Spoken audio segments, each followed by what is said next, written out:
During the December 1921 Garden Six-Day, Goulette struggled with the flu.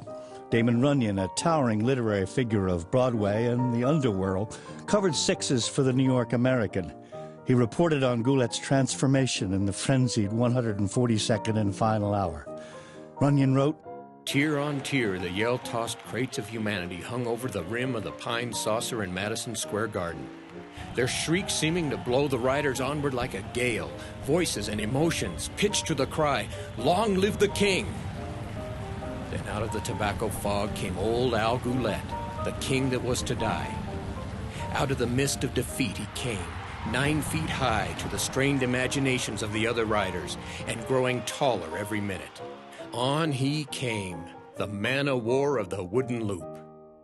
It was a lot of fun, and it was serious fun with us, and we got a great reception. Oh, Madison Square Garden. Greatest bike rider that ever sat on a bicycle. He could sprint, and he could ride the long ones. You can't do both, but Goulette did. Goulette was a hell of a bike rider. Goulette won more sixes in Chicago and New York. A lot of riders respected him, but he also was a great rider. I mean, 18 six-day races, and 9 he won at Madison Square Garden. So he was the Garden favorite in the New York metropolitan area. New Yorker magazine writer James Thurber called Goulette the greatest of all six-day bike riders. At age 34, at the end of 1925, Goulette owned a house in Newark and had saved enough to retire. He hung up his wheels, married, and took his bride on a luxury cruise to Europe for their honeymoon. He finished his racing career, went on to be a successful businessman. Runyon proclaimed Goulette the greatest king of the six-day dynasty from Charlie Miller down. Long live the king. Prophetic words, Goulette lived to the age of 103.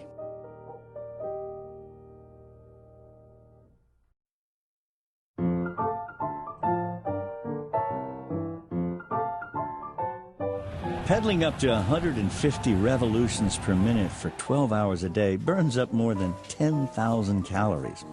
Off the bike, cyclists work their jaws as fast as their legs. They wolf down meals, either sitting on their bunks in cramped cabins along the velodrome infield or downstairs in the basement kitchen.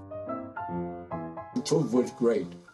We had to pay $100 for the camp. That included the food and the other expenses.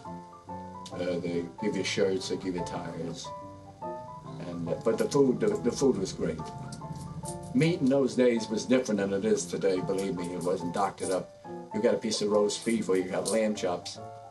Those foreigners used to eat the ice cream by the gallons in here. For each six-day, the commissary following the circuit routinely stocked 500 chickens, 1,000 steaks, 2,500 lamb chops, 20 hams, and 60 pounds of bacon for protein. Vegetables were just as important. They included 3 barrels of potatoes, 5 baskets of string beans, 18 bushels of spinach, 8 cases of peas, 100 bunches of celery, 2 bushels of onions, 250 heads of lettuce, 50 quarts of tomatoes, 100 bunches of carrots, 50 pounds of turnips, and assorted quantities of other vegetables like eggplant and corn. Riders drank 1,000 quarts of milk, 80 pounds of coffee, 25 pounds of tea, and 5 pounds of cocoa. They also consumed 50 pounds of rice, 25 pounds of oatmeal, and 20 pounds of wheat cereals. For quick energy, they ate 300 dozen eggs and sandwiches made from 180 loaves of white bread, 50 loaves of rye, and 30 more of whole wheat and black bread. That was in addition to 40 pounds of spaghetti. Runyon, welcomed as a reporter to cover the races, never missed dining in the commissary. He always left the table proclaiming that the fair was the best eating in town.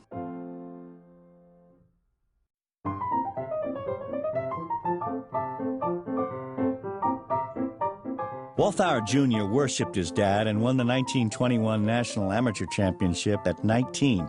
The next year, he turned pro to carry on the Walthour name and take his revenge on the riders who had defeated the elder Walthour.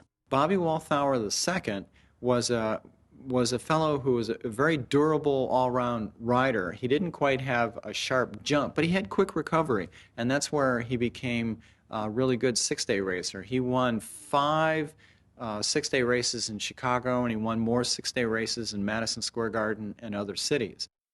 Walthour Junior in 1924 commenced a streak of 5 consecutive wins in Chicago sixes with partners including McNamara and Freddie Spencer of Plainfield, New Jersey. After Walthour and Spencer won the March 1925 Garden Six-Day, President Calvin Coolidge invited them to the White House. President Coolidge wanted to meet the two cyclists whose names competed with his in the newspapers.